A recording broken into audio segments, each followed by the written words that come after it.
Il Partito Democratico ha incontrato l'assessore Franco Manzato e ha discusso sulle priorità da dare nel settore delle politiche agricole.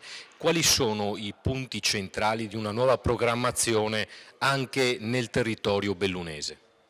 Noi abbiamo discusso con l'assessore della nuova programmazione europea, del piano di sviluppo rurale.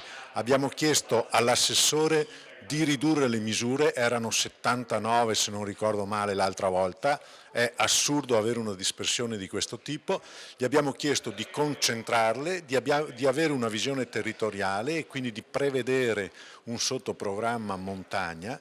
Abbiamo bisogno di misure specifiche che aiutino l'alta montagna. Ricordo che l'altra volta abbiamo dovuto fare una battaglia di 2 anni per avere un provvedimento per le stalle di alta montagna.